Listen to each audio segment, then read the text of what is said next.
It was nice knowing you, good luck with your life.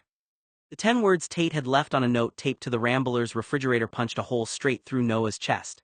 After 22 years of intimacy, friendship, and shared history, Tate had reduced their entire relationship to a brief farewell before disappearing.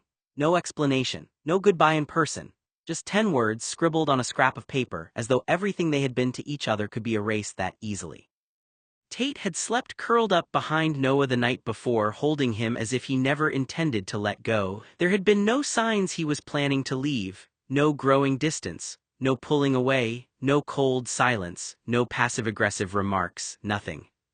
One moment, Tate had been impossibly clingy, desperate to be close to Noah every second, and the next he was simply gone. Noah had never experienced anything like it. Was this some kind of joke? Noah whispered into the empty house. He grabbed his phone and dialed Tate's number. Pick up, pick up, pick up. Each ring tightened the knot in his chest until the automated voice finally answered. I'm sorry, the number you have dialed is no longer in service. Please check the number and try your call again. Noah stared at the screen in disbelief. The number Tate had used for years was gone. Just like Tate. Noah tried calling Tate 3 more times, convincing himself his phone must be malfunctioning. Each attempt ended the same way. I'm sorry, the number you have dialed is not in service. Please check the number and try again. No, Noah whispered, shaking his head. I don't understand. His thoughts spiraled. Was he trapped in the Twilight Zone? Was he still asleep, caught in some impossibly vivid nightmare? He pinched the back of his hand. Ow! The sharp sting confirmed what he already feared. He was awake. People didn't just vanish overnight. They didn't empty their house, disconnect their phone, and disappear without a word, not after 22 years, not after sleeping wrapped around him only hours earlier. What the fuck is going on? Noah whispered into the crushing silence. Noah's trembling fingers found Talia's number. She answered on the second ring. Good morning, Noah, she said warmly. What's going on? You don't usually call until after 11. Tate's gone, Noah blurted out, struggling to catch his breath. He's vanished. There was a brief silence. What do you mean he's vanished? He's not here, all of his things are gone, his clothes, his books, everything, Noah's voice cracked. The only thing he left behind was the key. Noah stared at the small brass key resting on the kitchen counter, the one he had given Tate a few years earlier when they had moved into the Rambler together. Tate had simply left it there without a note, as though returning a house key could somehow erase a lifetime.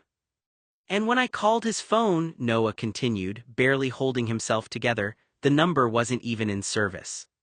The silence on the other end of the line grew heavy. For the first time, Noah wondered if Tate hadn't just left. He had disappeared. He hasn't run away, dear, Talia said gently. Terrence mentioned last night that Tate had moved in with Chloe. He said there was some kind of big announcement. I wasn't really paying attention because I was talking to Susie on the phone. She paused. I haven't seen him since, didn't he tell you, honey? No, Noah shouted into the phone. He didn't tell me anything. His voice broke as the reality crashed over him. We went to sleep together last night, and when I woke up he was gone. Everything he owned is gone. He left the house empty. Noah swallowed hard, tears threatening to spill. All that's left is nothing. Silence filled the line. For Noah, the emptiness of the Rambler suddenly felt far larger than the house itself. It was the absence of the person who had shared every corner of his life for 22 years. Talia sighed softly on the other end of the line. He must have made things official with Chloe, she said. I suppose he's moving on, dear. He's 26 years old. I guess it was inevitable. I'm so sorry he didn't tell you. The next time I see him, I'll give him a piece of my mind. A sob escaped Noah before he could stop it. He just abandoned me, he cried. He left without even saying goodbye. He didn't even wish me well. He just left. Talia fell silent, stunned by the pain in his voice. Tate's never treated me like this, Noah whispered. I've watched him hurt other people, but never me, not in 22 years. He struggled to steady his breathing. There were no signs he was leaving. Yesterday he acted like everything was normal. He slept beside me. He held me all night. He never said he was about to start a serious life with Chloe. I honestly thought they were going to break up. That's not what I wanted. It was just what Tate kept implying. Noah wiped at his eyes. Andrew was over here yesterday, everything seemed normal, none of this makes any sense. His voice dropped to a whisper. I feel like I'm trapped in the Twilight Zone. There's nothing in the note that suggests he even wants me in his life anymore, Noah said through tears. Who spends 22 years living with someone being each other's most important person and then just leaves? Who does that? His voice rose with every word. All he had to do was tell me to my face. We could have talked, we could have said goodbye, I would have let him go. He shook his head, unable to make sense of it. I don't understand what kind of insufferable asshole sneaks out in the middle of the night like a thief. Noah drew a long shaky breath. You know what, fine, I'll take out his trash, I'll do him one last favor. Noah, Talia began. Goodbye, Talia. Before she could say another word, Noah ended the call. Talia lowered the phone slowly, stunned. She had never heard Noah sound so heartbroken or so furious. After hanging up with Talia, Noah hurled his phone across the living room. It slammed into the wall and clattered onto the hardwood floor. He didn't care. His whole body shook with anger and disbelief. Tate had always been the one person Noah believed would never leave him. For decades, Tate had defied everyone to stay by his side. Whenever Joey, Tim, or Terrence had tried to separate them or insist they needed boundaries, Tate had told them to shut the fuck up. Just a week earlier, he'd nearly taken the hinges off Noah's bedroom door because he couldn't stand being shut out. And now Tate had flipped some invisible switch and acted as though Noah no longer existed. How did someone change that completely overnight? How could a man who had spent 22 years making Noah the center of his world suddenly stop caring whether he was alive? Noah couldn't make sense of it. He felt abandoned in the cruelest way imaginable, discarded without warning, like someone who had become inconvenient overnight. Like a dog left behind when its family moved away, waiting for people who were never coming back. Like an orphan forgotten on the side of the road, wondering what they had done wrong to be left behind. The emptiness in the Rambler wasn't just the absence of Tate's belongings. It was the absence of the one person Noah had built his entire life around. That was it. Tate left like he was checking out of a hotel, cold, detached, and with no warning, no explanation, no acknowledgement of 22 years of warm love and intimate proximity, no thank you, no apology, no goodbye or no I love you, just a sentence that felt less like a farewell and more like a dismissal. I stood there staring at it, waiting for something else to surface, anger, maybe, or shock, but what came instead was a hollow calm. The kind that settles in when your body understands something your mind has been refusing to accept. He hadn't left in a moment of chaos. He'd planned this, sorted his things, choose what to keep and what to dispose of at leisure. I guess I was something he wanted to discard or throw away. Tate wanted me to get rid of his garbage after discarding me like a used condom. The most brutal part wasn't that he'd moved on, it was how cleanly he erased himself from our life together. As if our life together had been a temporary arrangement, a place to rest until something more acceptable came along. I took the note off the fridge and held it for a long time, my thumbs smudging the ink. It was nice knowing you, good luck with your life.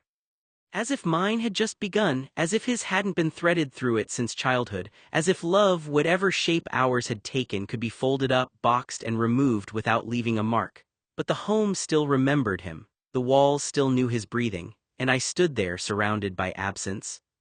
Finally understanding that Tate hadn't just learned how to compartmentalize pain. He'd learned how to walk away without looking back and let the people who loved him bleed quietly behind him.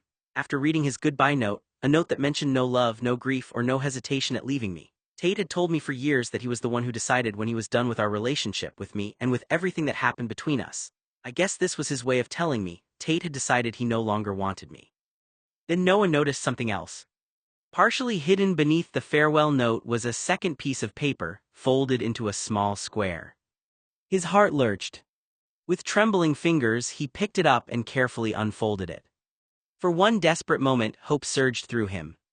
Maybe this was the real message. Maybe the first note had been some cruel misunderstanding, an April Fool's joke, a misguided prank, or a last-minute explanation that would make everything make sense. Anything that could erase the heartless goodbye Tate had left behind. Noah's eyes drifted to the first line.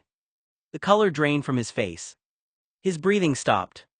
The paper slipped in his trembling hands as a cold wave of dread settled over him. Whatever he was looking at, it was far worse than the note on the refrigerator. Then Noah noticed something else. Partially hidden beneath the farewell note was a second piece of paper, folded into a small square. His heart lurched. With trembling fingers, he picked it up and carefully unfolded it. For one desperate moment, hope surged through him. Maybe this was the real message. Maybe the first note had been some cruel misunderstanding, an April Fool's joke, a misguided prank, or a last-minute explanation that would make everything make sense. Anything that could erase the heartless goodbye Tate had left behind. Noah's eyes drifted to the first line. The color drained from his face. His breathing stopped. The paper slipped in his trembling hands as a cold wave of dread settled over him. No. The word barely escaped his lips. Whatever he was looking at, it was far worse than the note on the refrigerator.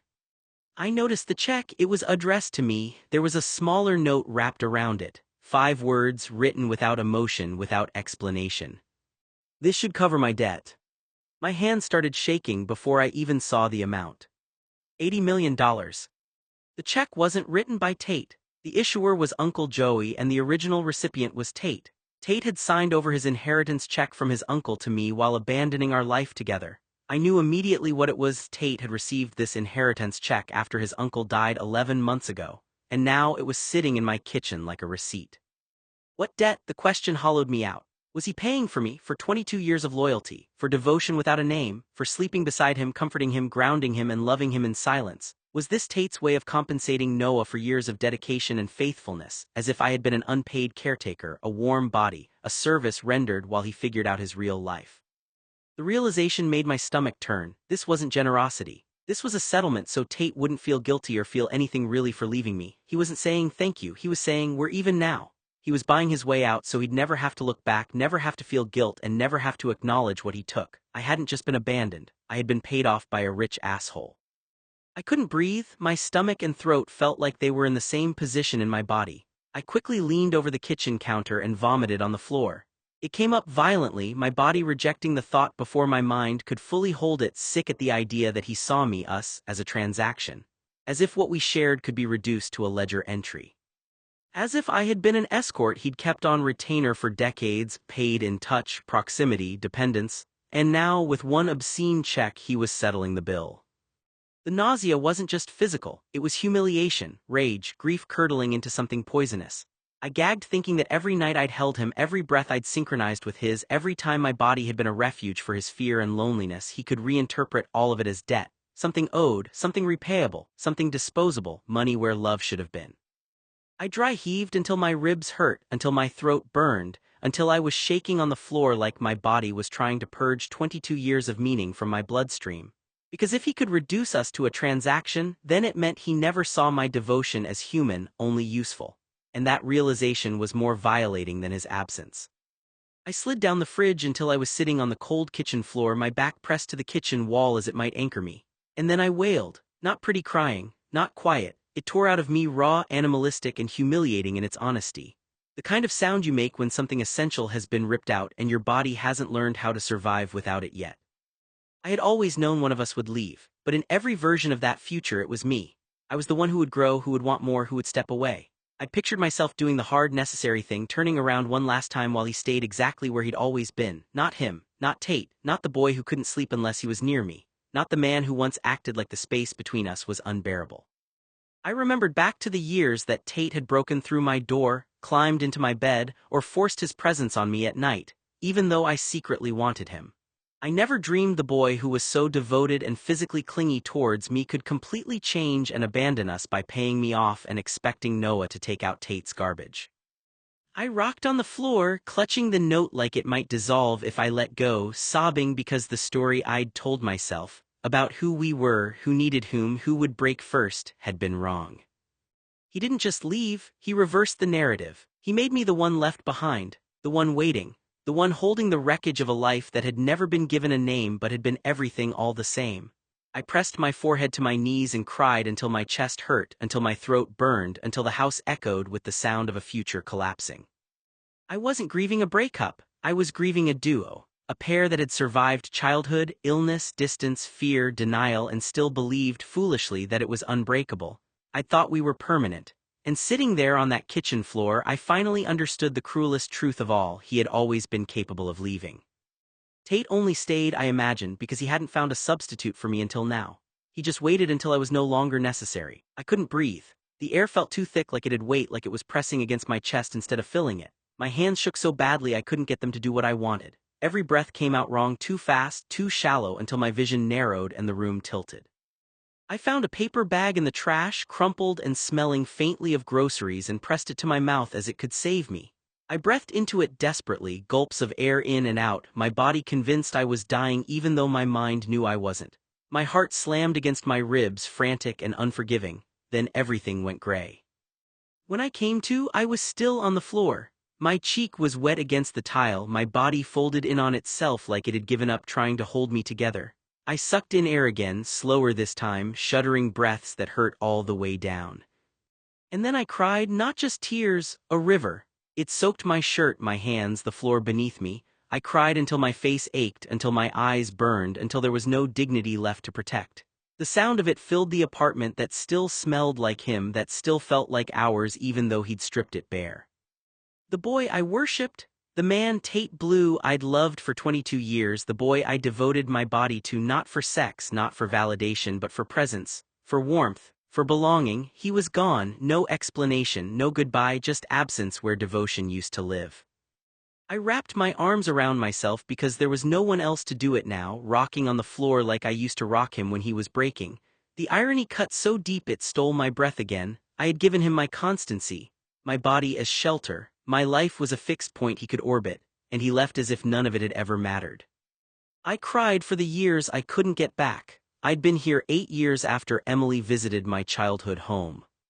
Cracking the fragile relationship I had with Tate. I shouldn't have moved back into the blue home regardless of Tate's meltdown. I should have listened to Mark during the years Tate and I forged our fragile closeness and negotiated our negotiables. Those years, the love that wasn't allowed to have a name, had been the part of me that still believed devotion made you safe. Most of all, I cried because the place where Tate had lived inside me, quiet, permanent, assumed, was suddenly empty. And I didn't know how to survive in a world where he no longer needed me to exist. I held my breath for 22 years. I didn't even realize that's what I was doing, only that I was always careful, always patient, always loving in a way that never asked too much. I was terrified that if I exhaled, if I wanted openly, if I reached for more than what was silently allowed, I'd push us past a point of no return and force us apart. So I waited, I endured, I loved quietly. We had been bed partners for twice as long as most heterosexual couples spend, married bodies entwined night after night, sharing sleep, warmth, fear, safety, and a life so intimately woven it defied explanation. No vows, no rings, no language society would recognize, but constancy deeper than ceremony. I mistook endurance and longevity for security. I mistook time for permanence. I thought that if I never demanded, never named, never claimed, we could go on forever, unchanged and untouched by the endings that come when people want more. But forever still ended. And when he left, I realized all that breath I'd been holding wasn't what kept us together. It was only what kept me from breaking sooner. Tate's love, his devotion, his relentless presence, the steady physical touch that had always been his language of care and pursuit, expired and was discarded without ceremony, like spoiled milk poured down the drain, as if it had never nourished me at all. I didn't want to believe the man I loved had used me for 22 years, not just as a body to keep him warm, but as a person he could emotionally use and manipulate through petty ownership and tantrums. Someone to anchor him, to soothe him, to belong to him without ever being named. He took pleasure from me for years, took comfort, took release, then slept outside my room on countless nights like a devoted sentinel, until that devotion vanished. That devoted man I loved removed himself the way he did everything else, silently. He took with him every trace of care, every ritual, every promise he never spoke aloud, and slammed the door without a sound. His face didn't care enough to look at one last time. His body didn't care enough to tell to my face that he was leaving. He was gone, and with him went 1,000 small devotions that had quietly structured my entire life. Things no one else ever saw, things I didn't even realize were load-bearing until they vanished. I lost the weight of his body beside mine at night, the way my breathing would slow because his had already decided the rhythm for us both. I lost the absent-minded way his arm would find me in sleep, not grasping, just anchoring, as if the dark itself required proof that I was still there. I lost the familiarity of being known by touch alone, of being reached for without words, without negotiation, without explanation. I lost the mornings too, the quiet ones, the ones where nothing was said but everything was understood. The way he would linger near me like leaving was an inconvenience he resented, the way his presence filled rooms without effort, the way I never had to wonder where I stood when his attention was on me because it always was. Emotionally, the loss was worse. I lost being someone's constant, someone's reference point, someone's unspoken priority. I lost the feeling that no matter how chaotic the world became, there was one place where I was unquestionably wanted, not for what I could offer, not for what I represented, but simply because I was me and he had decided that mattered. I grieved Tate as if he died. The version of Tate that loved me was certainly dead. With Tate gone, the silence became hostile. The twin bed we shared became too big, then too empty, then unbearable. Nights stretched endlessly because there was no one to keep the dark from closing in. I found myself grieving things that sounded insignificant when spoken aloud, habits, gestures, routines, but together they had formed a life, and now that life was gone.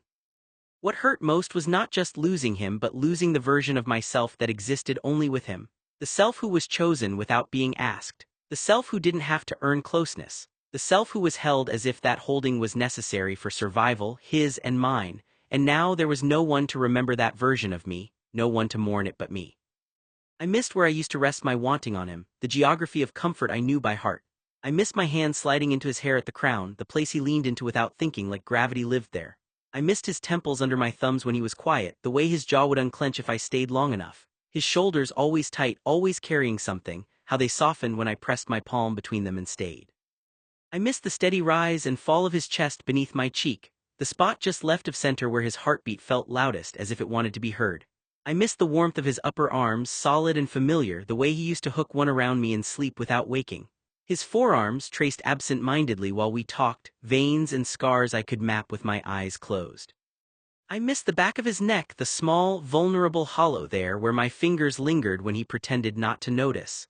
His knees drawn up on the couch, mine tucked against them. His feet find mine under tables, under blankets, under the ordinary noise of life, always seeking, always confirming. None of it was about sex. It was about recognition, about touching him and being answered without words, about knowing exactly where I belonged on his body and realizing too late that I'd lost every place I used to land. Tate had chosen me until he didn't. There wasn't a slow refractory period when I could sense him pulling away. No, Tate flew away while I slept and didn't care enough about me to say goodbye. Tate's departure felt like a betrayal that refused to apologize, and Tate didn't return. Not once, not even by accident, not even to haunt the doorway. What settled into me wasn't just grief, it was abandonment with witnesses.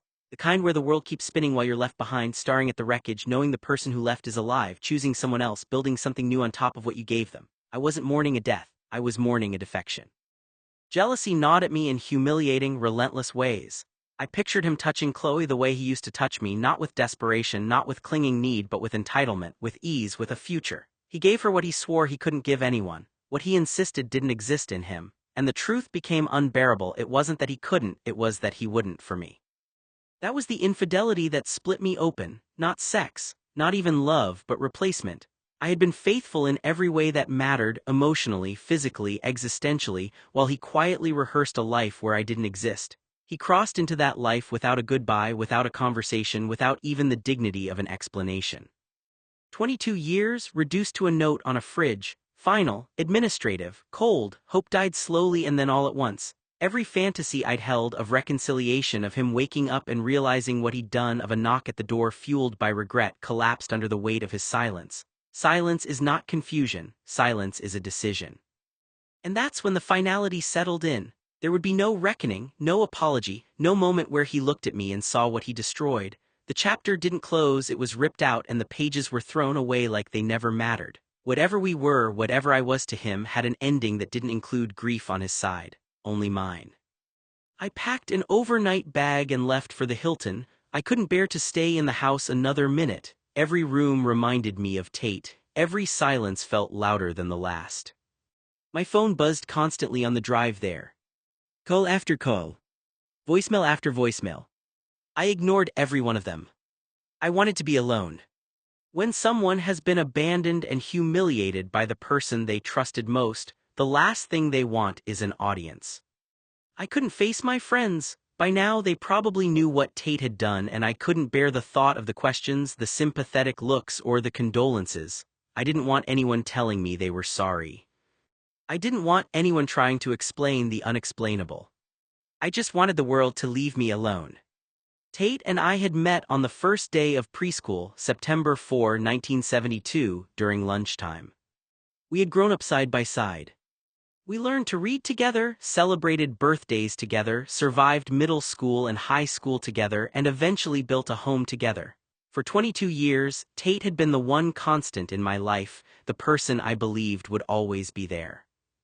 Then, on June 2, 1994, Tate left me, the Rambler, our life together, and whatever we'd been since meeting in 1972. Not with a conversation. Not with an embrace. Not even with a proper goodbye. Just 10 words on a note taped to the refrigerator. 22 years had begun over a preschool lunch. They ended with a scrap of paper. 10 words that killed Noah and Tate. After 3 days at the Hilton, I finally pulled my phone out of my suitcase and turned it on. The screen lit up with a flood of notifications. 116 missed calls. 75 voicemails. Almost everyone I knew had called me, some of them 10 times or more. Friends, family, coworkers. A few messages from work informed me that my appointments had been rescheduled because no one had been able to reach me. I scrolled through them without listening. Then one notification caught my eye. It was a voicemail from the dentist's office. I almost deleted it before reading the transcript. Tate's dental cleaning has been rescheduled because the dentist will be attending a conference in Houston. I stared at the message for several seconds.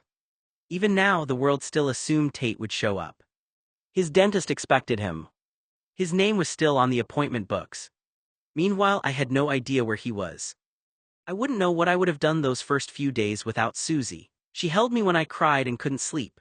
Susie rocked me back and forth as I howled because grieving a death was the only thing I knew how to do. I grieved for Tate as he had been to me and for the version of Tate and Noah that could never exist, romantically, platonically, in any way that felt whole. My life with Tate was all gone and my body understood the loss before my mind could make sense of it. For 3 days my life narrowed to the bare minimum. I ate when I had to. I slept because exhaustion demanded it. Everything else fell away. The house felt hollow, time passed without shape, and each day felt as heavy as the last. I lost 10 pounds without trying, my body breaking down under the weight of something I couldn't name but felt constantly. It was awful, and it was complete. The grief I felt towards Tate was agonizing. I felt as if I was suffocating and trying to breathe at the same time. I wanted him back, but he didn't need me anymore. The illusion that love, no matter how deep, how enduring, how sacrificial, guarantees you won't be left behind. Tate didn't just leave me. He moved on as if I had already disappeared, and that realization hollowed me out in a way nothing else ever could. That was the end, not dramatic, not mutual, just over. I remembered being 18, when I still clung to the illusion that Tate might love me the way I loved him. That illusion died after the Emily incident in 1986, then again during the Tina fight 6 months later, then finally when Tate left me to move in with Chloe.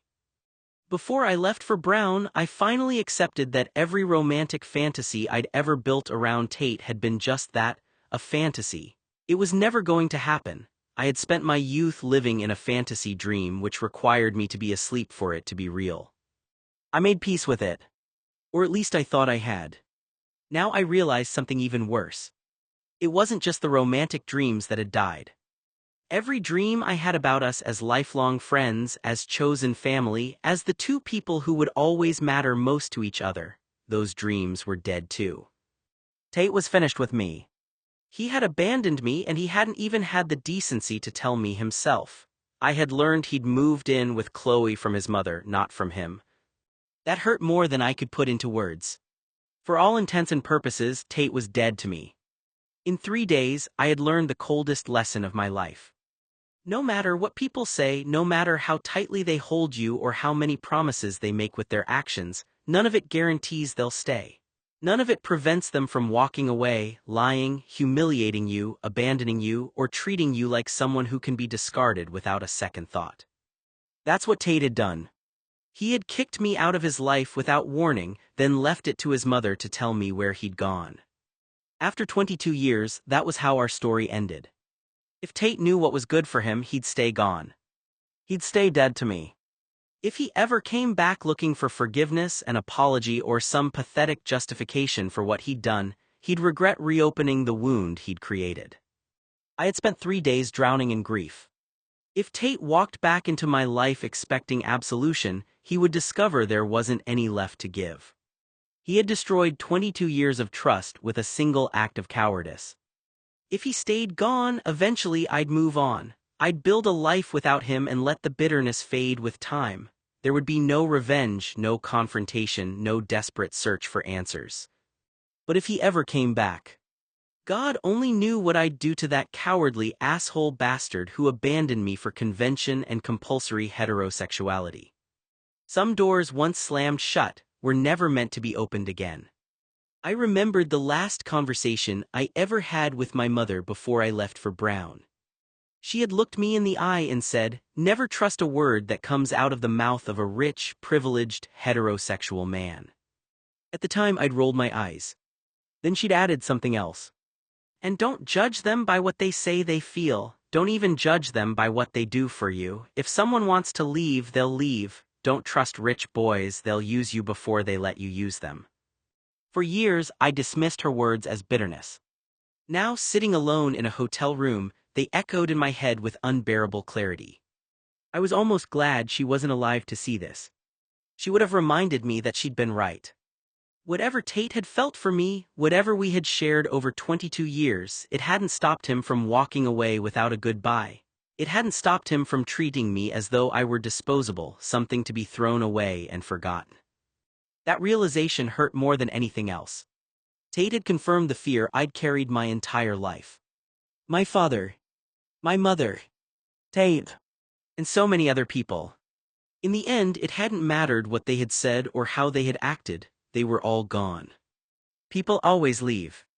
When enough people walk out of your life, you stop believing their promises. You stop believing their affection. Eventually, you begin to believe the only explanation that makes any sense, that you were disposable all along. Except for the people I'd met at Brown, that was the story my life kept telling me. What else was I supposed to believe? Part of me hoped those people never came back. Because if they did, they'd have to face what they'd left behind. They'd have to look me in the eye and answer for the pain they'd caused. Whether they were ready for that or not, I knew I never would be the same again. Tate Blue had broken Noah Luna's heart more times than Noah could count. Looking back, Noah realized it hadn't happened all at once. It had happened in tiny fractures over the years, each one small enough to survive on its own, but together they had become impossible to ignore. The first heartbreak had come when they were 15. Until then, they had done everything together. Showering after gym class had never been embarrassing. It was simply another part of growing up together. They had never questioned it because it was all they had ever known. They had spent so much of their childhood side by side that privacy between them had almost seemed unnecessary. They had shared bedrooms, vacations, illnesses, holidays, and countless ordinary moments. To Noah, there had never been a line separating my life from Tate's life. They were simply them. Then almost overnight, something changed. Tate stopped showering with him. There had been no argument, no explanation, no conversation. One day, he simply said he would shower later. Then later became every day. Noah had pretended not to notice, but he had. He remembered wondering if one of the boys at school had mocked Tate for how close they were. Maybe one of the football players had made a joke. Maybe someone had asked too many questions. Maybe a classmate had suggested there was something strange about two 15-year-old boys who were still as inseparable as they had been in kindergarten.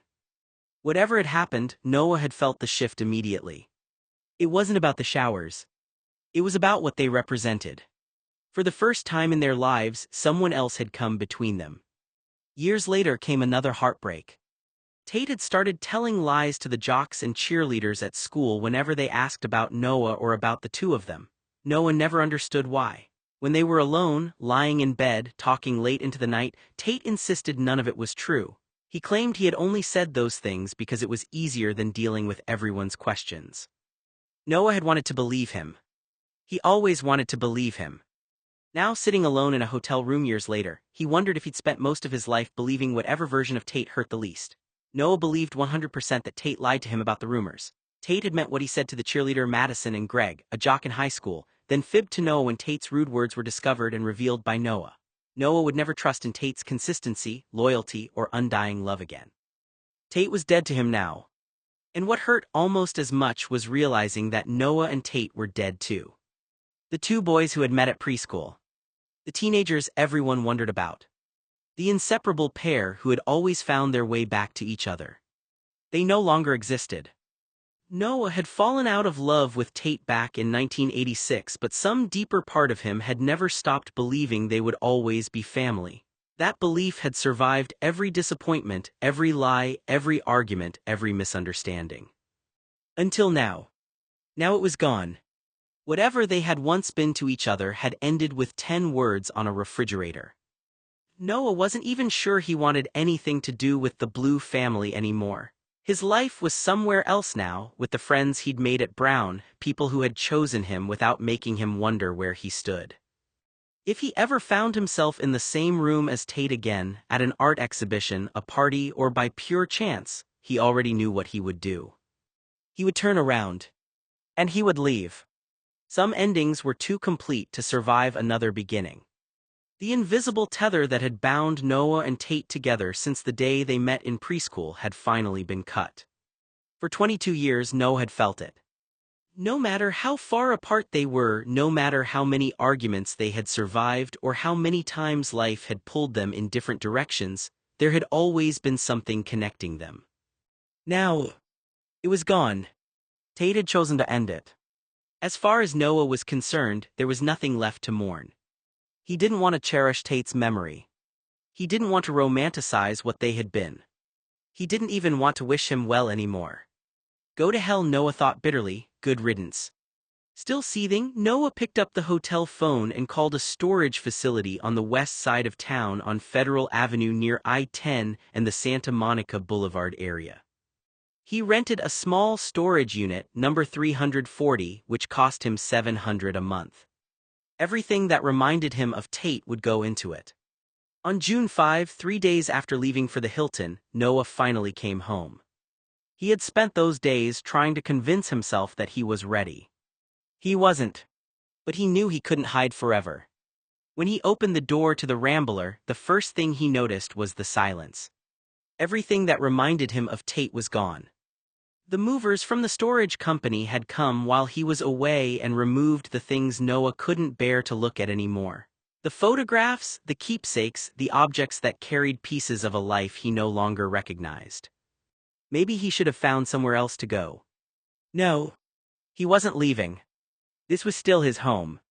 Tate had already taken enough from him. He wasn't going to take the house either. There was only one thing left in the house. A photograph. A framed picture of Joseph Blue. It was a duplicate of the photograph hanging in Noah's office above the plaque, the one honoring the kind man who had given him the loan that helped him start his business.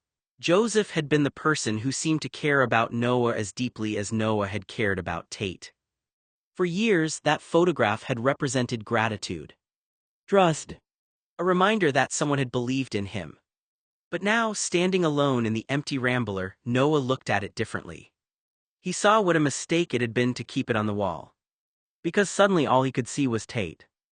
Joseph Blue's face had become a painful reminder of the same family that had given him his greatest comfort and his deepest wound. The resemblance was impossible to ignore, the same features, the same expression. It felt like Tate was staring back at him through the glass with a smug look, silently reminding Noah of everything he had lost. The man who had meant so much to him looked too much like the man who had destroyed him. Noah walked over, grabbed the frame from the wall and turned it around. He placed it back exactly where it had been, but facing backward. He didn't want to see the photograph. He didn't want a reminder. He didn't want Tate's face staring at him from someone else's. "Hey kid." The familiar voice echoed through the empty house. Noah froze. He knew that voice. It was a voice he hadn't heard in almost a year since Joey died, not unless he played the old home movies Talia had given him, a voice that existed only in memories now. Slowly Noah looked up. Standing there was Joseph Blue. Uncle Joey. The man who had been kind enough to warn him on the last day Noah had ever seen him alive. The man who had looked him in the eyes and told him to leave Tate alone because, someday, Tate would destroy him. "Hey kid," Joey said again, his expression softening. "How are you doing?" Noah couldn't answer. His throat tightened. The man who had once tried to protect him was standing there, looking at him like no time had passed at all. Then Joey reached out and gently touched Noah's cheek. That small act of kindness broke something inside him. Noah sniffled as tears slipped down his face. What did my bastard of a nephew do this time? Despite everything, Joey smiled sadly. Did he finally hurt you, throw you away, treat you the way he treated me? Noah slowly nodded. Joey sighed. I'm too kind to say I told you so. There was no satisfaction in his voice, only sadness. I really hoped he would treat you differently. I wanted to believe you were the exception. He shook his head.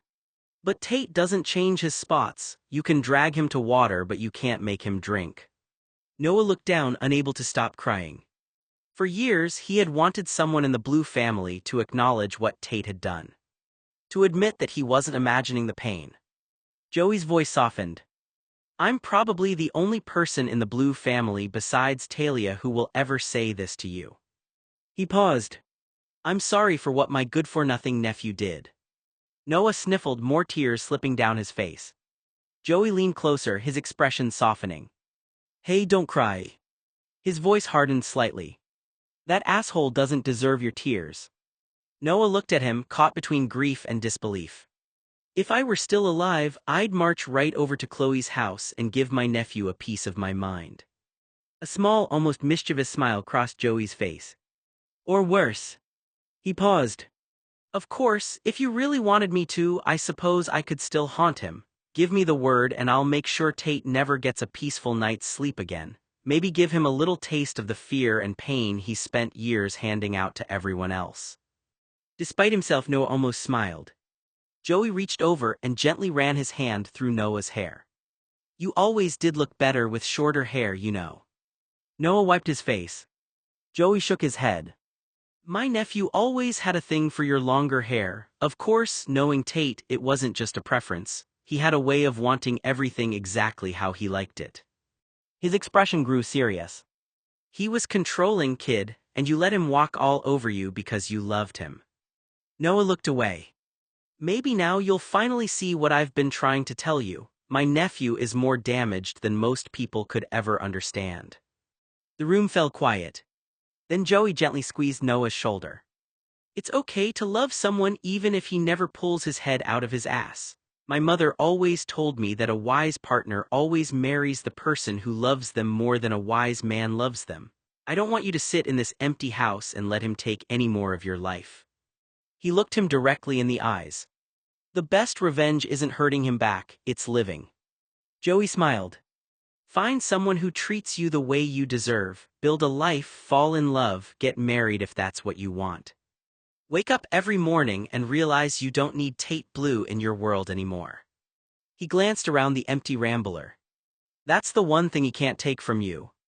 The moment you realize you don't need my nephew anymore is the moment he loses the power he had over you. Noah nodded, his tear-streaked face twisted with pain. How did you get over the way Tate treated you? Noah asked, sniffling. How did you live with knowing what he did? Joey leaned back, a knowing smile slowly forming across his face. I humiliated my nephew around town. Noah looked up at him. Joey smiled wider and gave him a wink. Yeah, I did. He shook his head, remembering. Tate spent so much time acting like he was untouchable. Like everyone was supposed to admire him, like he was the one who held all the power. So I reminded people that he wasn't the only person who could make an impression. Joey laughed quietly. I made sure everyone realized that whatever Tate thought he could do, I could do better. He leaned closer, lowering his voice like he was sharing an old secret. An 18-year-old guy getting attention from 18-year-old girls? Big deal, that's expected. But a 28-year-old walking into a room and still being the person every hot, ripe, barely legal girl noticed, that's when people started paying attention. Joey shrugged with a mischievous grin. That's the kind of thing people remembered. Noah stared at him, unsure whether to laugh or be shocked. Joey simply smiled. The best way to get over my nephew, he said, is to get under someone else, preferably one of the girls he laid previously, so that way you can spread it around town or have her spread it around town that you are a better lay than he ever was. Tate only cares about two things, his ego and his dick. If you can conquer those two with one stone, you got yourself some good revenge right there, Joey laughed. He paused, then gave Noah a look that was both amused and sad. Although, looking back, maybe that wasn't the healthiest lesson I ever learned. Don't let an emotionless, emotionally stunted, ridiculously egotistical rich boy make you believe you're anything less than who you are. Joey's voice softened. I've met millions of people, kid, but I've never met another person like you. He wrapped an arm around Noah. You're my nephew, you're always going to be special to me. Noah looked down, fighting back more tears. And if people can't see the good you bring into this world, if they can't recognize your heart or appreciate everything you give, then they're not the right people for you. Joey smiled. Honestly, they're idiots. For the first time in days, Noah felt something other than anger and pain. A small piece of comfort. So go live your life, Joey continued. Have fun, laugh, find happiness. Don't let Tate control your tears, your sleep, or your thoughts. He doesn't deserve a single piece of you anymore. He gave Noah's shoulder a gentle squeeze. And remember, I'll be around when you least expect it. I'll sneak up behind you someday and scare you half to death.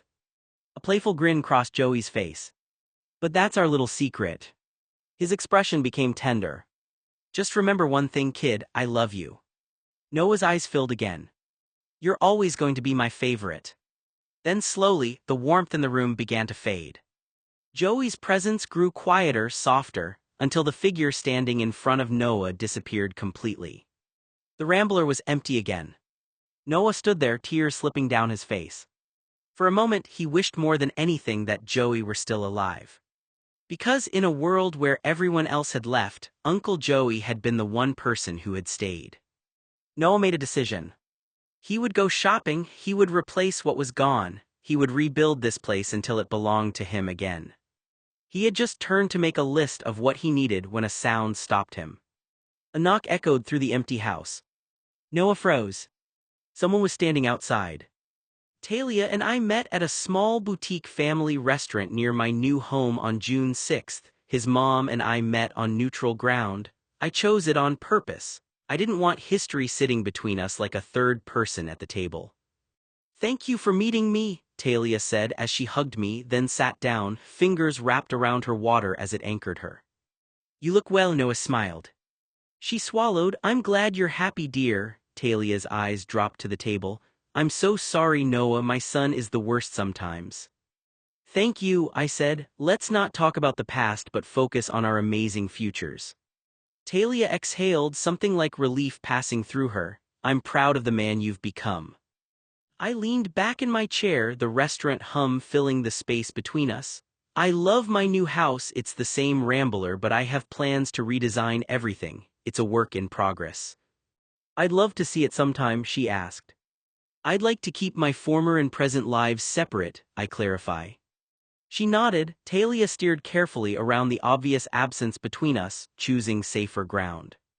Terrence and I went to Paris, she said a little too brightly, for our 35th anniversary. That's nice, I replied, the words polite and weightless. I smiled when she smiled, the way you do when you know the story isn't really for you. The city hasn't changed, she continued. Still loud, still romantic, we walked everywhere, ate too much bread. You'd love Paris, dear, it's where Joey went to college, he loved it there, and someday I hope you'll have a chance to go there yourself. I'm glad you went, I said, and I meant it. Their marriage had always existed in a different universe than the one I'd lived in. She talked about the hotel, the view of the river, and how Terrence insisted on reenacting their honeymoon itinerary. I nodded, asked the right questions, and laughed at the right moments. We were two adults performing normalcy with great skill. The waiter came, we ordered some red wine. Wine was poured. For a while it worked. We talked about food, about flights, about how strange it felt to be older than we ever imagined we'd be. The conversation stayed neatly folded like linen napkins we didn't dare unfold too far. I noticed how carefully she avoided his name, how she never said home when she spoke about her son, how Paris filled the space where grief would have sat. The meal was good, rich, comforting, and for the length of that dinner we were just two people sharing a table, no history clawing at our throats, no ghosts asking to be acknowledged. It wasn't healing, but it was quiet, and sometimes quiet is enough to get through a meal. "This is a late birthday gift," she said softly, almost apologetically. "I didn't know where you would be after everything happened. Susie mentioned you were at the Hilton for a while and then you moved back to the Rambler, but I didn't know exactly when and where, so happy late birthday." She set a thin rectangular box on the table between our plates, her fingers lingering on it for half a second before she pulled her hand back. Then she sighed deep, tired, full of things she hadn't said. "We were going to do this before," her voice trailed off. She shook her head slightly, the words abandoning her, "but life sometimes changes our plans." I stared at the box. It wasn't large. It wasn't dramatic. Somehow that made it worse. It felt deliberate, considered, something chosen long ago and carried forward through too many missed moments. I didn't reach for it right away. Talia looked at me then, really looked, her eyes searching my face the way they used to when she checked on us at night, when she stood in doorways pretending not to worry. "I held on to it," she added quietly. "I didn't know when or if you'd want it, but it felt wrong to keep it any longer."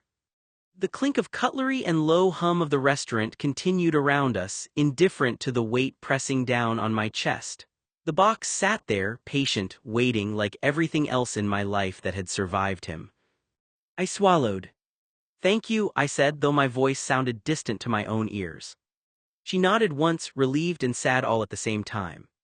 Some gifts aren't about celebration, they're about acknowledgement, about saying you mattered even when everything else insists you didn't. I opened the box slowly, like it might bite me if I moved too fast. I recognized the blue envelope immediately. The folder. I had seen it years ago at one of the parties when Talia had handed it to Tate. I remembered the way she had given it to him so carefully, like whatever was inside carried some kind of importance. But Tate had never told me what it was. I had asked once and he brushed it off. "Just Blue family business," he had said. So I left it alone. Over the years I stopped thinking about it. There were always things happening with the Blue family, documents, meetings, private conversations. I assumed this was just another one of those things I wasn't meant to know about. But now, there it was, sitting at my lunch table. The same blue envelope. The same folder I had seen years before. Except this time it wasn't in Tate's hands. It was waiting for me. Inside were two thin folders neatly stacked, the corners still sharp, legal paper, typed, official, the kind of thing that changes, lives quietly without asking permission. My stomach dropped. Talia watched my face, every microreaction, already bracing herself. "We would have done it on your 18th birthday, she said, her voice low, careful. "But you vanished and all that drama started before your mom died. And then life just," she gestured vaguely as if the last 13 years were a mess she could sweep aside with her hand, "happened." She hesitated, then asked the question like it might break something fragile between us. "Is it too late now?" she asked, hopeful. I flipped open the first folder. My hands were steady, which surprised me, my chest wasn't. I slid the first folder fully open. Adoption papers dated January 3, 1986. Not drafts, not intentions. Signed, stamped, final. Only my signature was missing from each crisp, yellowed document.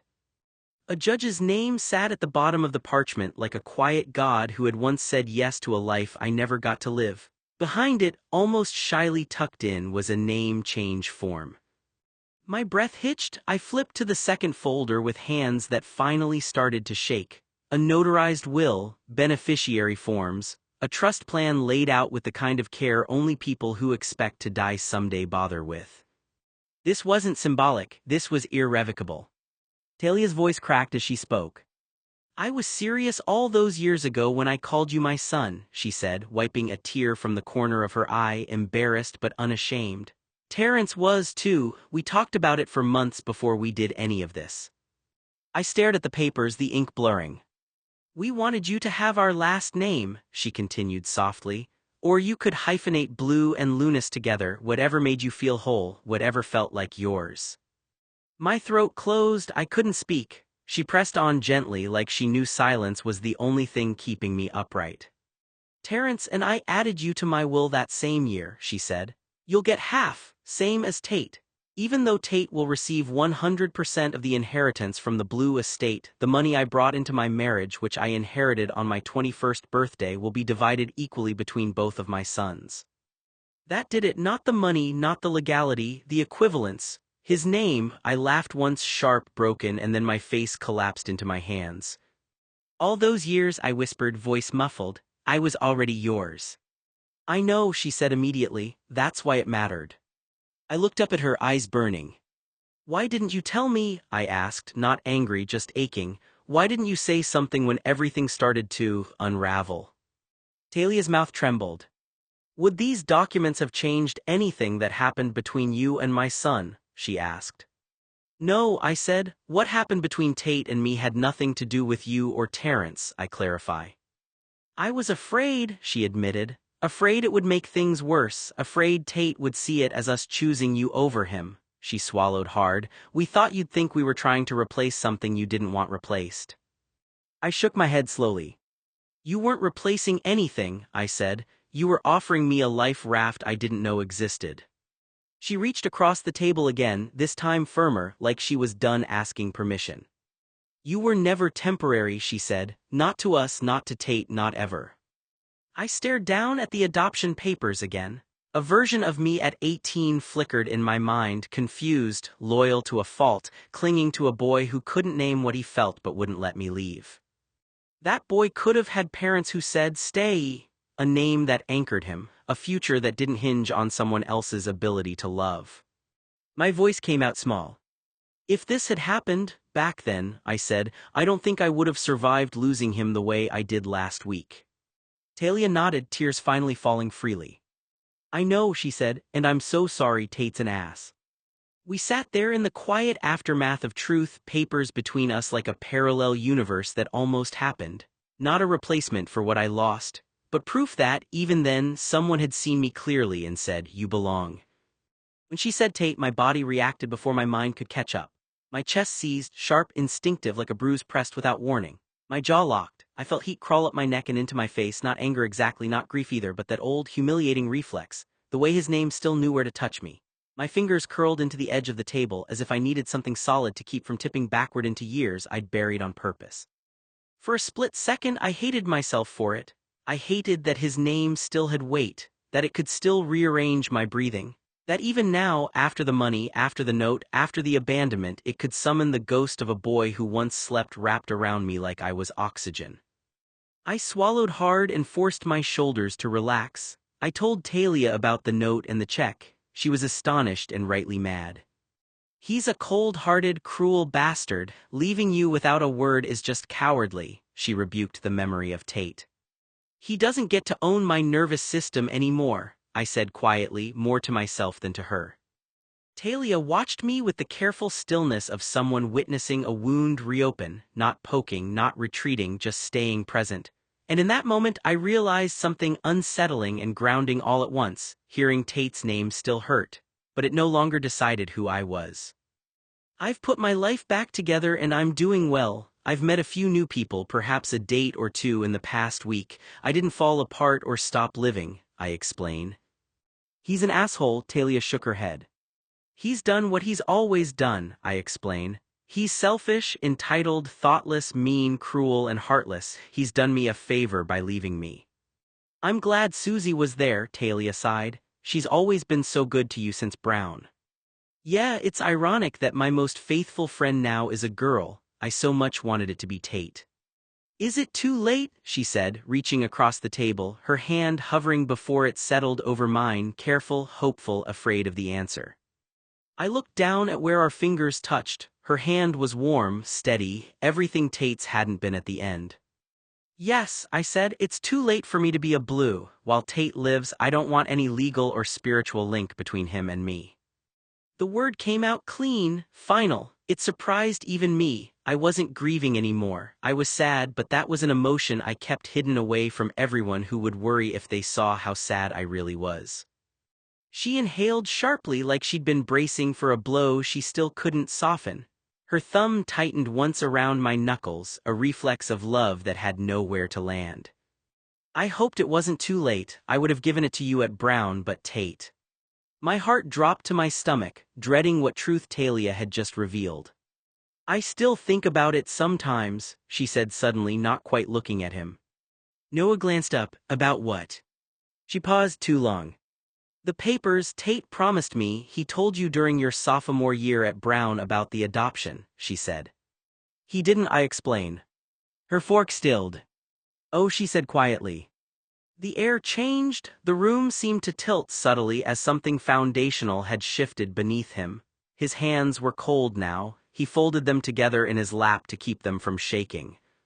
Talia exhaled. Tate asked me to wait and not unveil the adoption the day after your 18th birthday in your sophomore year at Brown and after your mom died.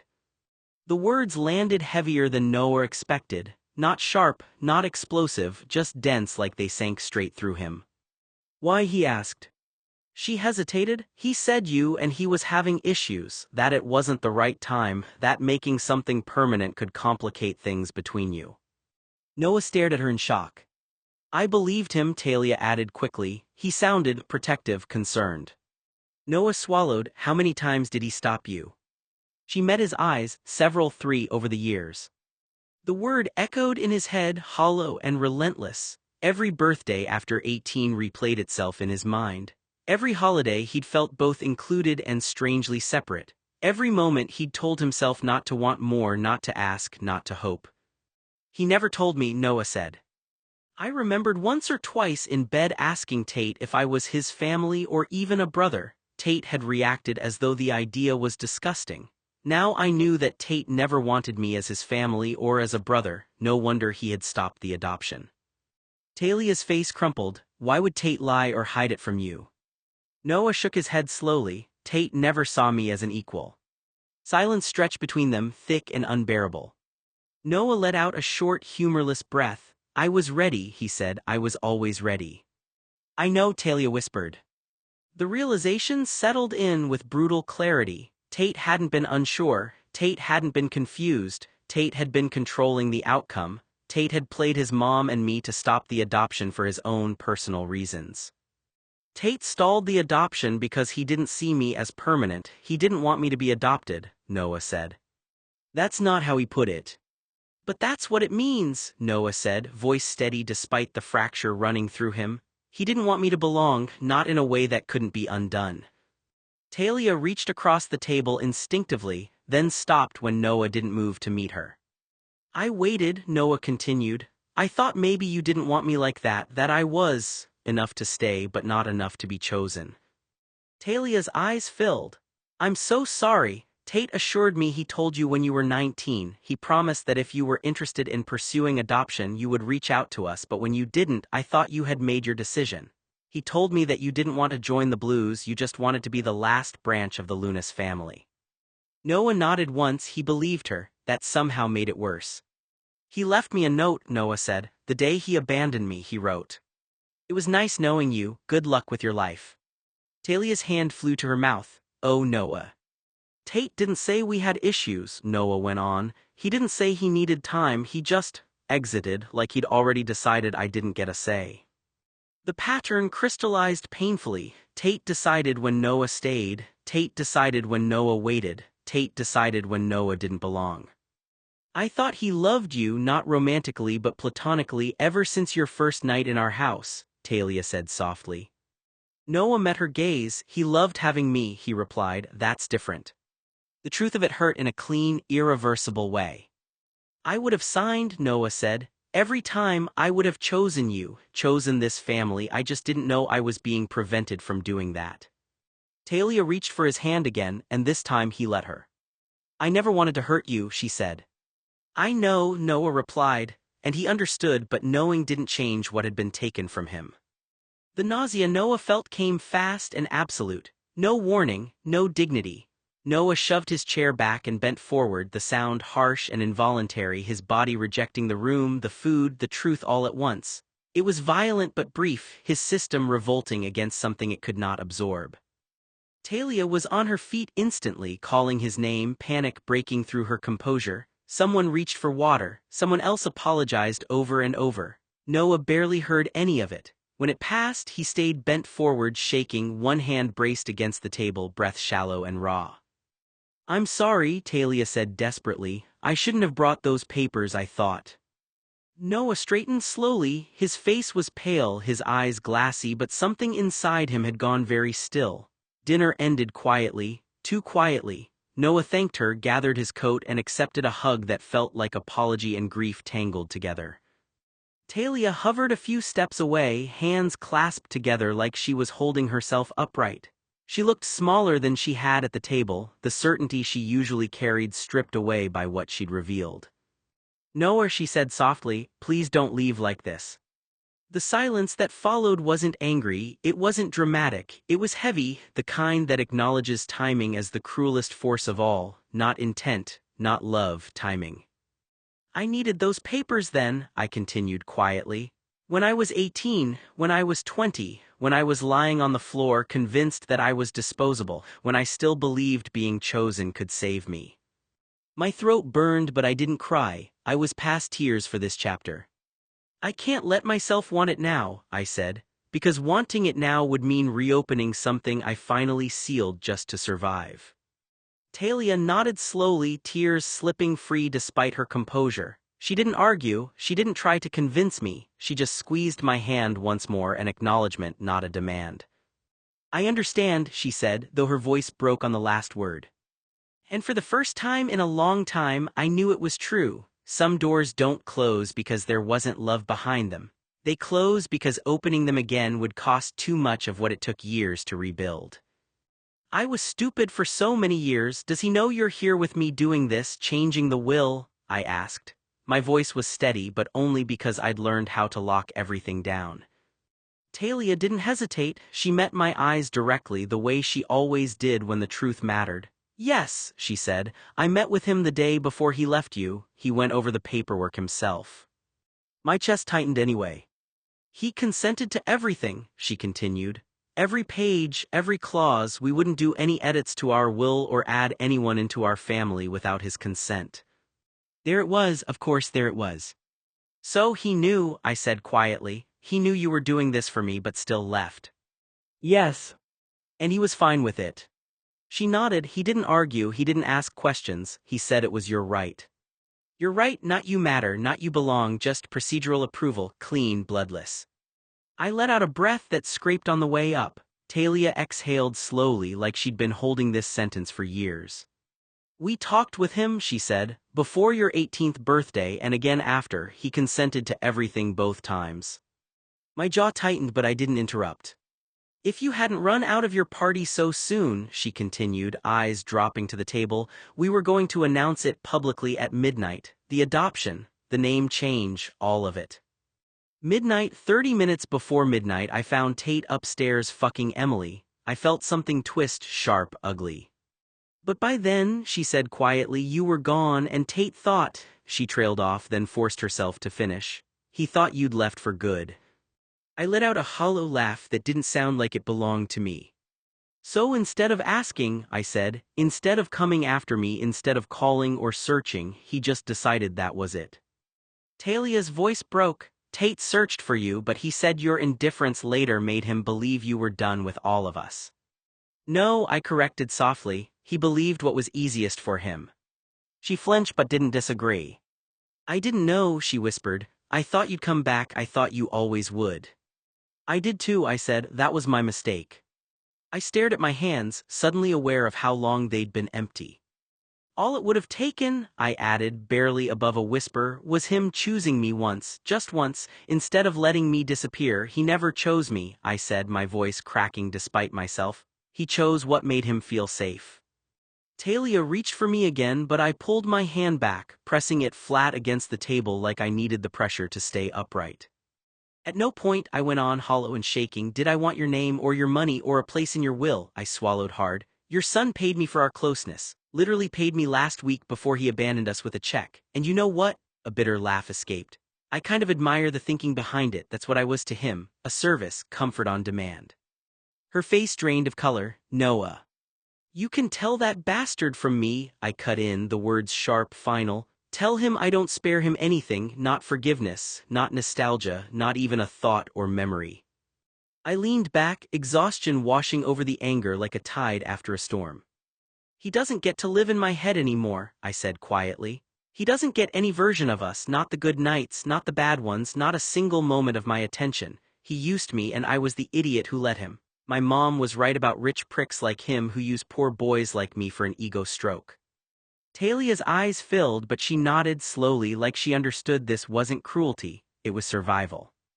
I'm done choosing him, I added. He made sure of that on my 18th birthday. I just never found someone I could replace him with, I say, hoping he knows I said it. She didn't understand about my 18th birthday, and neither does that bastard. I thought to myself, you can't regret all those years in our house, Noah, she asked quietly, hope clinging to her voice as if she could still salvage something from the wreckage, as if what I'd said might not be true. I didn't hesitate, not even a breath. I wish I had never met him. The words didn't come with heat or anger, they came out flat, drained of color like everything else inside me. Saying them didn't hurt the way love had hurt, it didn't even bring relief. It just left a wider emptiness behind, a deadened space where 27 years used to live. My chest felt tight but distant, like the grief belonged to someone else and I was only carrying it out of obligation. I wanted to feel something, rage, sorrow, guilt, but all that came was a dull ache and a quiet exhaustion, the kind that settles in your bones and tells you nothing more will ever come back the same. I stared at the table because looking at her meant acknowledging that there had once been a life where I belonged somewhere, where I was loved in ways I can't explain and was abandoned just as thoroughly. Regret would have implied meaning. Nostalgia would have implied warmth. There was neither. Only the heavy, irreversible knowledge that whatever I was back then, hopeful, devoted, alive, had been buried with him and I was standing here numb, grieving a version of myself that never stood a chance. All those years, I said, my voice finally breaking through the numbness, he punished me for having friends. Every time I connected with someone else he pulled away, sulked, withheld himself like affection was a leash. He was terrified I'd abandon him. I laughed once, hollow and ugly. I wish I'd left him first, just once, so he could know what it feels like to waste a quarter of a century loving someone who treats you like a placeholder. Someone who clings to you out of fear and habit, then drops you the second a woman smiles at him and offers him the safety of a life that looks normal. My hands were shaking now. He accused me of being the one who'd leave when all along he was rehearsing it. I gave him loyalty, constancy, my body, my silence, and he walked away without a backward glance, like I was nothing more than something to get him through the lonely years. I swallowed hard. The punishment was never about my friends. It was about ownership, about keeping me small enough that I'd never realize I deserved more than being discarded the moment I was no longer convenient. It's not a kindness, I said, cutting in gently, not cruelly. It's consistency. He's always been very good at allowing things that don't cost him anything. Her lips pressed together. She knew I was right, she always did. He didn't fight it, she said softly, almost defensively. He didn't try to stop us. No, I replied, he never stops anything, he just leaves. The words landed between us, heavy and undeniable. I stared at the folders on the table, the proof of love that came too late, the family I was offered after I'd already buried the version of myself who needed it. So he signed off on me being made official, I said, on paper, while pretending I don't exist anywhere else. Talia's eyes filled again. I wanted you to know we didn't go behind his back. I know, I said, and I meant it. This isn't on you. I paused, then added almost to myself, it never is. He's always careful to keep his hands clean. I pushed the folders back toward her, gently, like something fragile but no longer mine. Tell him, I said, finally meeting her eyes again, that I hope the silence he chose keeps him warm. She swallowed hard. I will, she said, but we both knew he wouldn't feel the cold. Tate may have consented to the adoption, Noah said to Talia, his voice filled with anger and frustration. But he sabotaged every attempt you made to give those papers to me. Noah's expression hardened as years of pain came rushing back. He sabotaged everything after I left. When we were 18, before I left town after my mother died, he made you believe he wanted me to be part of the family. He made you believe he cared. But behind your back, he was doing everything he could to make sure I would never get my hands on those papers. He shook his head, hurt replacing the anger in his voice. He lied, he deceived everyone, he manipulated the situation and made me look like an idiot. He made a fool out of you, his own mother, and everyone else who trusted him. Noah looked at Talia, unable to understand how easily people seemed willing to move past what happened. And now all of you are just going to forgive him because Tate has arrested development, because everyone thinks he can't help the way he acts. A bitter, sarcastic laugh escaped him. I wish I could roll these papers up and insert them like a suppository right up his backside, Noah said coldly. Maybe then he'd finally understand what it feels like to have something important taken away from him. I looked at Talia and shook my head slowly. I don't want to know anything about him, I said, my voice flat but final. Not how he's doing, not where he lives, not what he's building or making. He's dead to me. I hope he stays gone. My chest ached, but there was steel underneath it now. I was an open book to him for 22 years. He closed it. He doesn't get to flip through the pages later out of curiosity or guilt.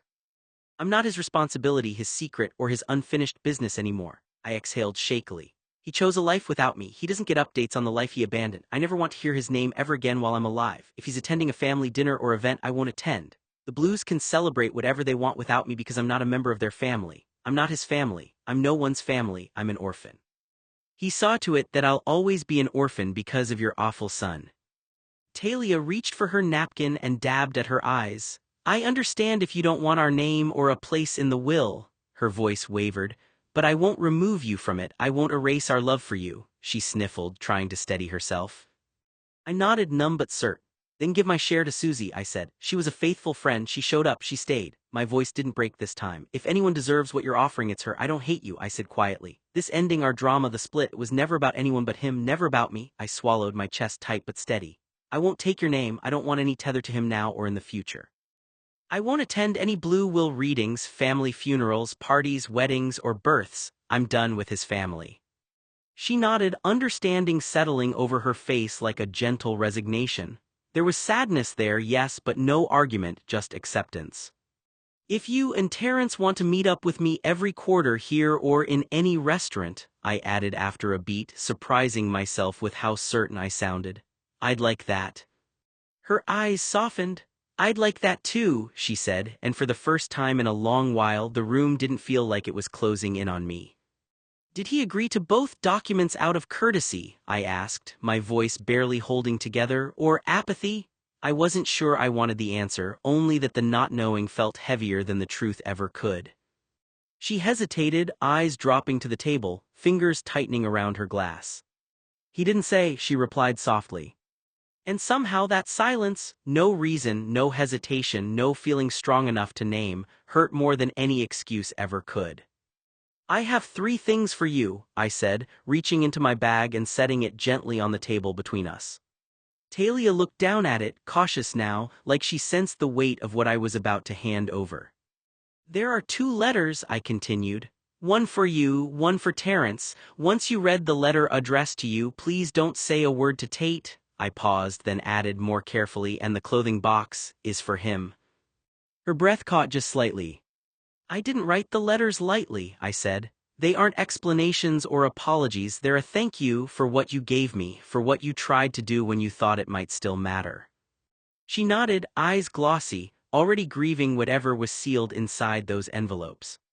And the box, I said, my voice flattening again, protective numbness sliding back into place, isn't a message, it's not a peace offering, it's just the last physical thing of his in my home I removed while my home was renovated. I'm returning it because it was never mine, nor did he give it to me without strings. I handed her the bag and the check. I pushed the bag a little closer to her. I don't want it in my new house, I don't want it in my future, and I don't want to be the one who hands it to him. Talia swallowed. Do you want me to? No. I said gently but firmly, you can give it to him or throw it away, I don't care which. What matters is that it leaves my life. She placed her hand over the bag, reverent despite herself. I understand. I leaned back, exhausted but lighter in a way that surprised me. This is the last transfer, I said quietly. After today, nothing of mine belongs to him, not objects, not memories, not access. Talia nodded once, solemn, and for the first time I felt the clean edge of an ending, not cruel, not dramatic, just finished. I have a separate life and I've never had one of those at any time before today. I'm proud of the life I've built alone with the help of my friends, I explained. She opened her mouth, then closed it and nodded once more. I'm proud of you. Thank you, I added. That part of my life is sealed. I'm sorry the 3 of us have to deal with his drama. Her eyes were wet with tears again, but this time there was relief mixed in with the sadness. "That's fair," she said. "You've earned your own life." I leaned back, feeling the strange calm that comes when a line is finally drawn and defended. "This," I said quietly, gesturing between us, "can exist without him." Talia placed her hand over her heart. "Yes," she said, "it can," and for the first time I believed it. "I wish I could thank Joey.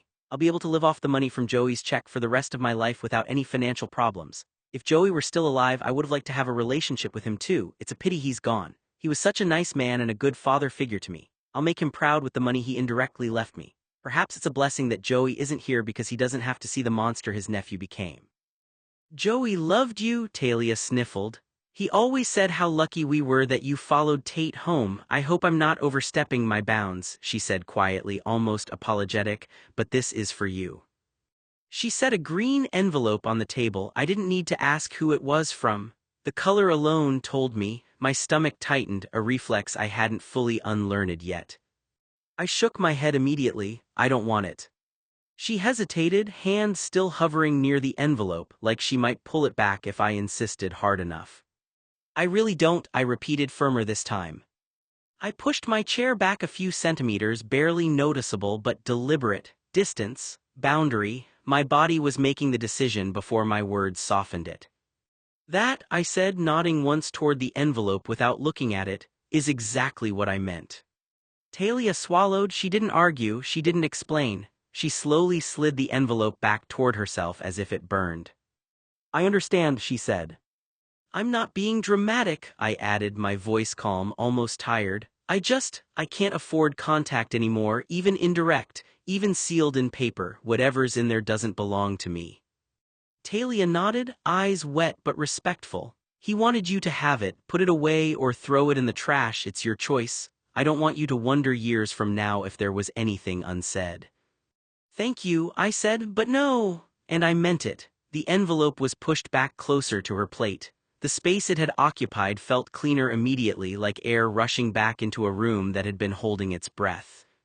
I adjusted my chair back to the table, but not all the way, close enough to stay, far enough to never reach for him again. "He told me to give it to you," she said again, quieter now. "I don't know why, I don't know how he justifies any of it." Her voice cracked. "But he was very clear. He explicitly told me to give it to you when we discussed the adoption. No buts, no ifs." Something cold settled in my chest, not sharp, not burning, just heavy, final. I didn't look at the envelope. I didn't look at her. I stared past the table, past the restaurant windows, at nothing in particular. "That tracks," I said after a moment.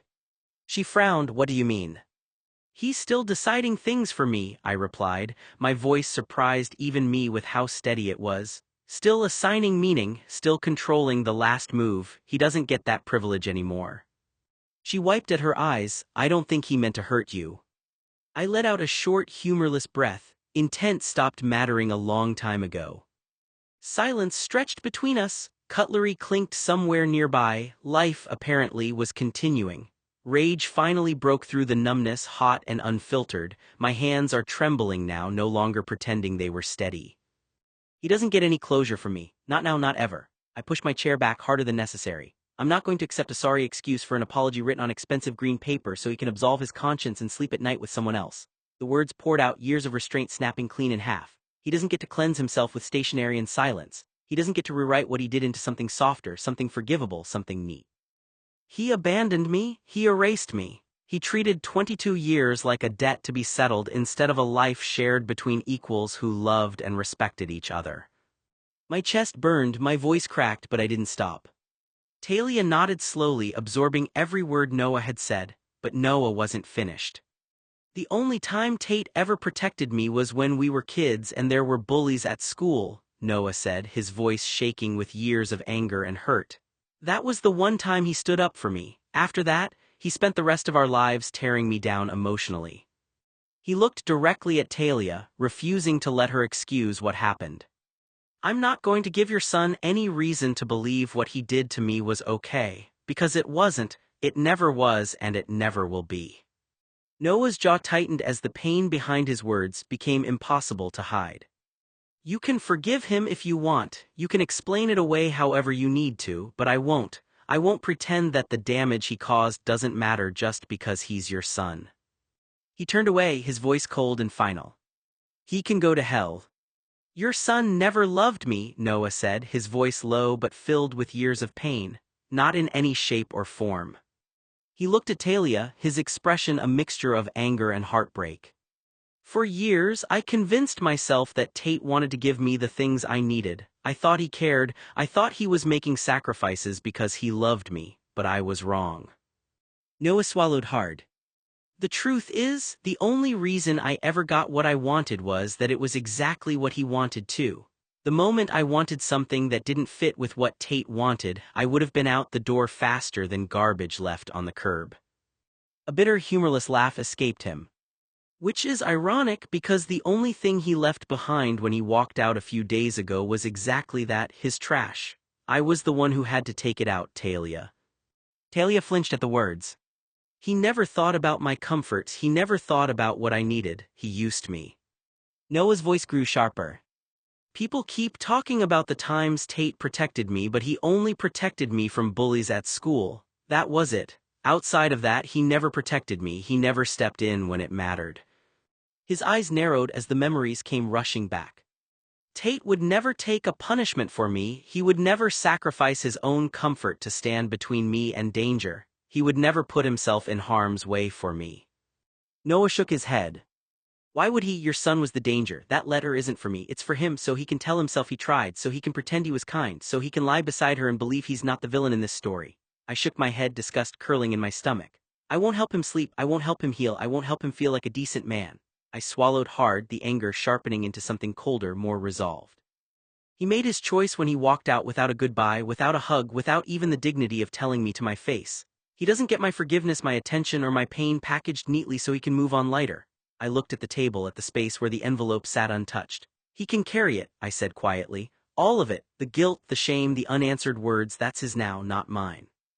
And for the first time, the anger didn't feel like it was killing me. It felt like it was protecting what little of me was left. She sighed, knowing I was right. Friends or loved ones don't abandon each other to play house with other people, I said again, quieter but no less firm. That envelope is a hateful reminder of his utter selfishness and cruelty toward someone he used to know. Noah was angry, but he was done allowing Tate to control his emotions. You have every reason to burn it, Talia agreed with me. My son has always lashed out when he was overwhelmed, scared, or angry. It's who he is, but I won't stand for him hurting you. She inhaled sharply like she'd been bracing for a blow she still couldn't soften. Her thumb tightened once around my knuckles, a reflex of love that had nowhere to land.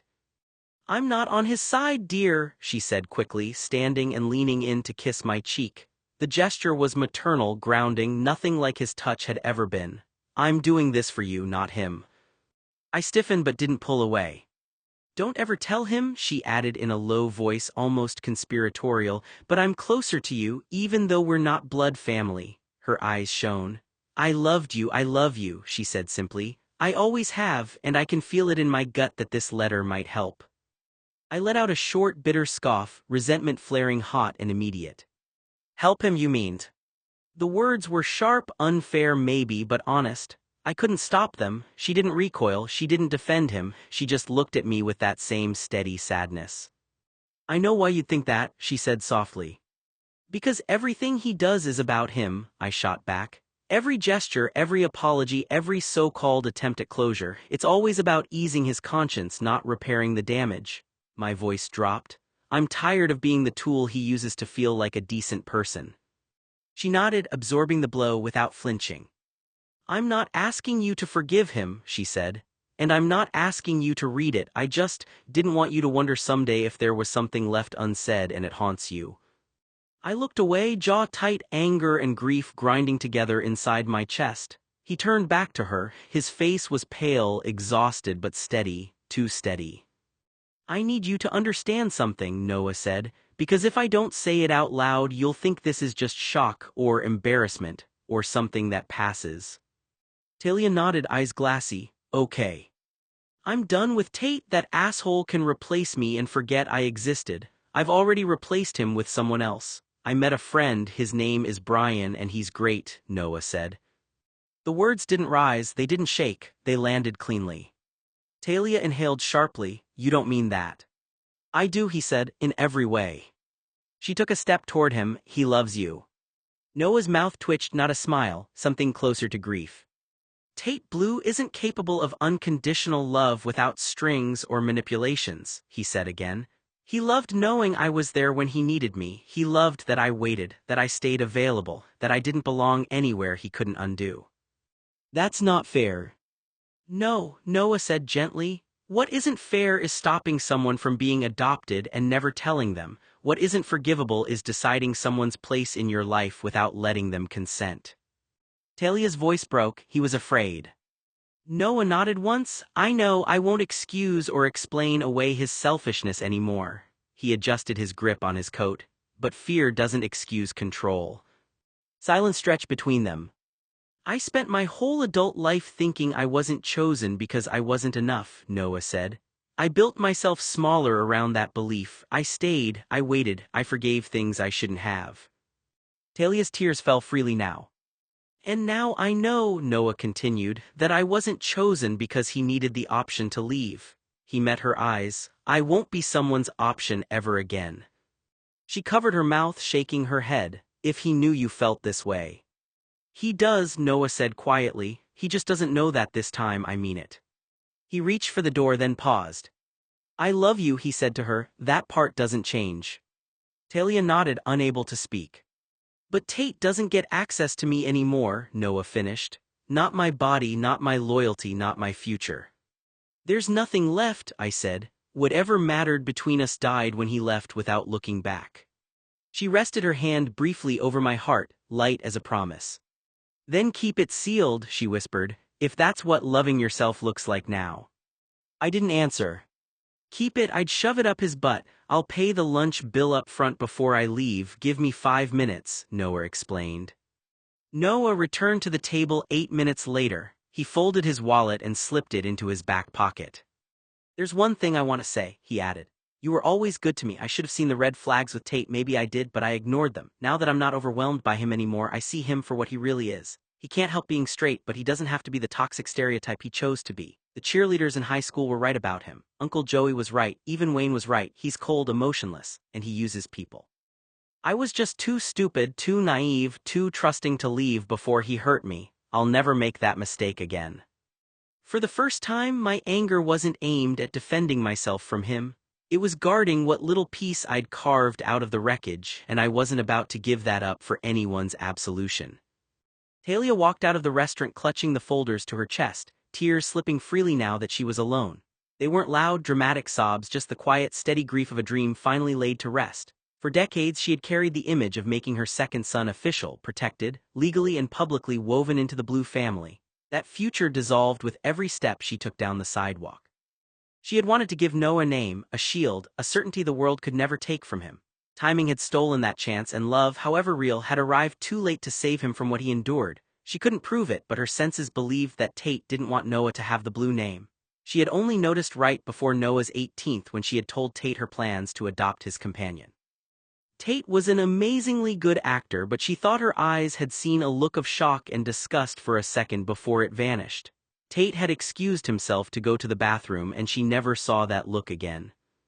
Tate, after that meeting, had never seemed to hate the idea, which is why she tried to give Noah the documentation after his college graduation. But of course, his mother had died, and Tate didn't want the event to be overshadowed by Noah's grief, and she hadn't tried again after Noah was 22. Still, she had no intention of removing Noah from the will. That love would never be erased. Love didn't vanish because it went unclaimed. She was angry with Tate for how her son had treated Noah, abandoning him with just a note that you could give to a coworker. As she reached her car, she made a quiet decision of her own. She would add a 10% gift for Susie. That girl had shown up when others disappeared. She slid into the driver's seat, closed the door, and sat there for a moment with her hands resting on the steering wheel, gathering herself. Then she reached for the car phone and dialed the number she knew by muscle memory. "Hi, honey," she said when he answered. Her voice softened immediately. Yes, I gave him the paperwork, he refused. A pause. No, calmly, he was very clear. She pulled out of the parking lot, eyes forward, tears still threatening. He gave us each a letter, she continued, and we'll meet up with Noah every 3 months in the future. That was his boundary. Another pause, longer this time. Yes, I think that's the best we can hope for now, she sighed, the sound tired but resolved. I'm on my way home, darling. The line clicked dead. She didn't linger. She immediately dialed another number, one she hadn't wanted to call but knew she would. Hello, she said when he picked up. Her tone changed, firmer, controlled, all maternal softness stripped away. Yes, Tate, I gave Noah your envelope but he refused delivery. While he was paying the bill, I slipped the letter in his bag. He'll deal with it in his own time and way. She listened, jaw tight. Yes, she said again, we'll meet tomorrow to discuss the particulars. She ended the call without waiting for a reply. The phone went back into its cradle. The car moved steadily through traffic, her reflection staring back at her in the windshield, older, wiser, finally done mediating illusions. 2 calls, 2 sons, and for the first time she knew exactly where her loyalty stood. Talia opened the letter Noah had given her at the restaurant. Her hands hesitated for a moment, her chest tightening as she stared at the folded paper. She was almost afraid to read it, afraid of what he might say, of what it might mean for them. It was a long letter, too long to be anything simple, a part of her feared punishment, not from anger but from distance, from the possibility that Noah had finally reached his limit with Tate's selfishness and cruelty, and might take it out on everyone in the Blue family by pulling away from her too. But one thing she knew for certain, there was no way she would accept it. There was no way in hell she would settle for seeing Noah once every 3 months. She wanted him in her life, really in it, not as someone who drifted in and out like a memory, but as someone constant, someone real. She was used to him being just down the road, or right there in her home, and now, only a few visits a year, that wasn't going to happen. Talia's line of vision fell back onto the letter she had removed from the white envelope. The moment she saw the handwriting, she recognized it. Noah's handwriting. She had seen it countless times over the years. Noah had always been someone who expressed himself through letters, especially when it came to Joey. For years, Noah had written letters to him, sharing thoughts, memories, and feelings that were sometimes easier to put on paper than say aloud. Joey had saved some of those letters and eventually gave a few of them to Talia. She had hung them on the refrigerator not because they were important pieces of paper but because they were reminders of her boys. Little pieces of time that felt like they had disappeared too quickly, while everything was different without Tate nearby and close.